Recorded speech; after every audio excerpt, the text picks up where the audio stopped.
કેમ છો બાળકો? મજામાં ને?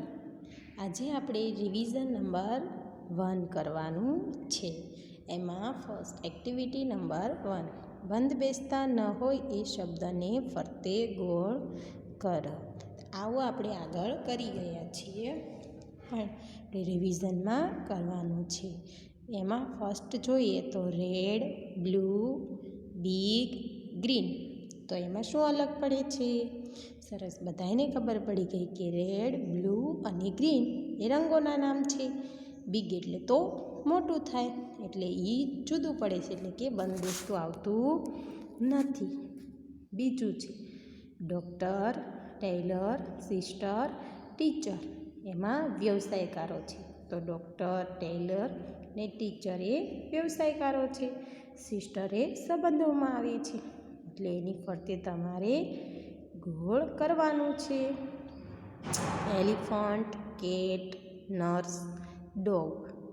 એમાં પ્રાણીઓના નામ આપ્યા છે, એલિફન્ટ, કેટ અને ડોગ. તો નર્સ છે એ જુદું પડે છે, ત્રીજો શબ્દ, તેની ફરતે તમારે રાઉન્ડ કરવાનું છે. બનાના, એપલ, બોલ અને ગ્રેપ્સ. એમાં ફળોના નામ આપેલા છે, તો બોલની ફરતે રાઉન્ડ કરવાનું છે. Small, big, brown, red. તો આમાં તમને શું લાગે છે? સરસ, બ્રાઉન એટલે તો રંગ થાય.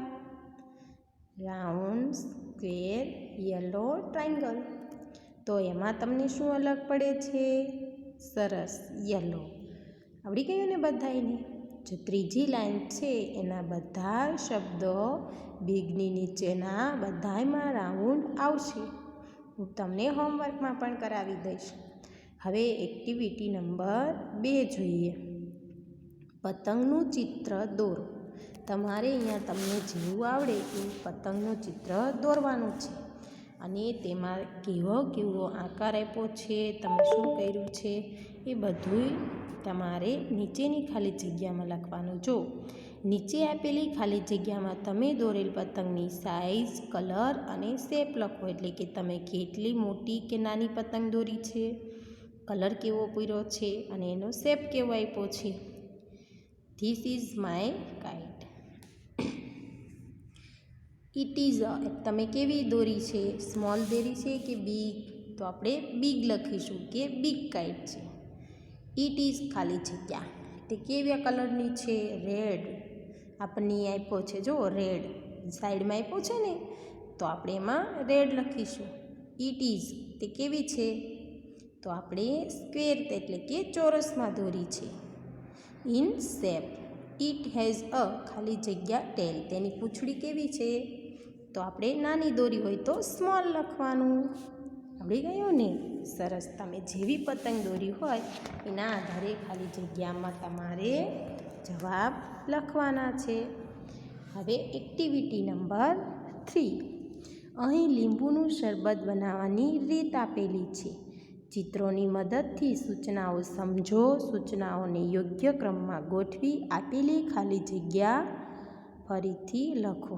આ તમને રીત આપી છે. જો પહેલાં એક બેન લીંબુ કાપતા દેખાય છે, પછી લીંબુમાંથી બી કાઢતું દેખાય છે ચિત્ર, એની નીચે લીંબુ નીચવતા હોય એવું દેખાય છે, પછી ખાંડ નાખતા દેખાય છે, મીઠું નાખે છે, પાણી નાખે છે અને શરબત આપણું બની જાય છે.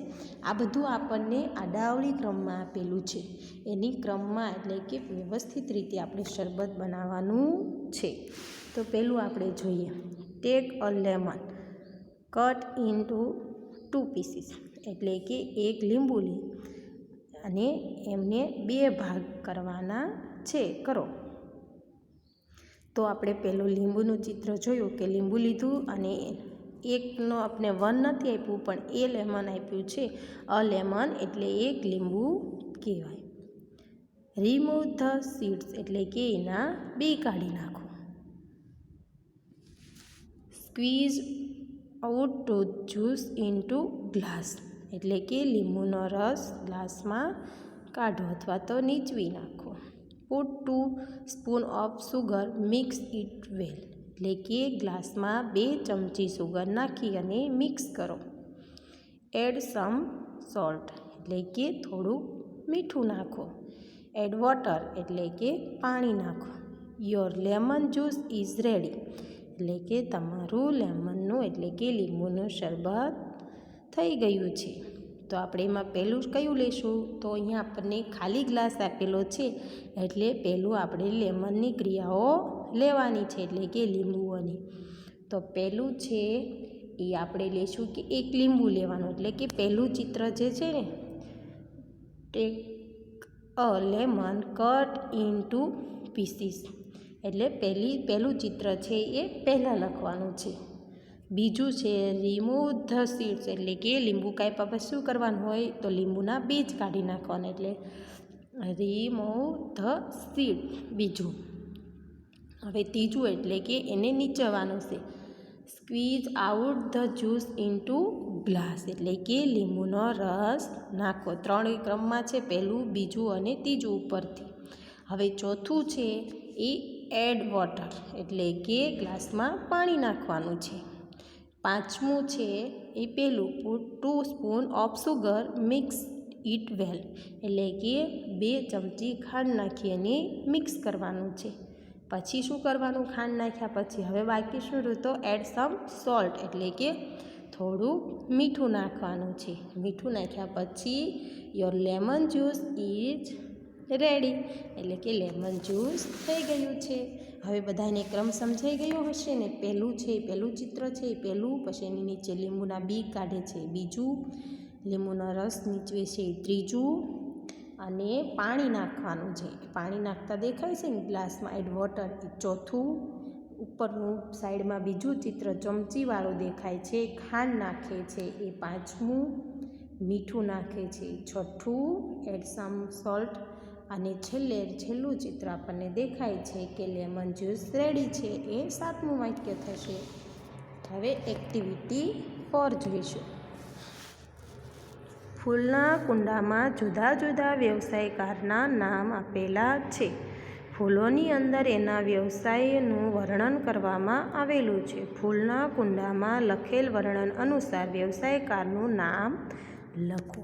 હવે જો આપણને નીચે ફૂલનું કુંડું છે એમાં teachers, doctors and artist, nurse, postman એ આપ્યા છે અને એની ઉપર આપણને વ્યવસાયકારો છે.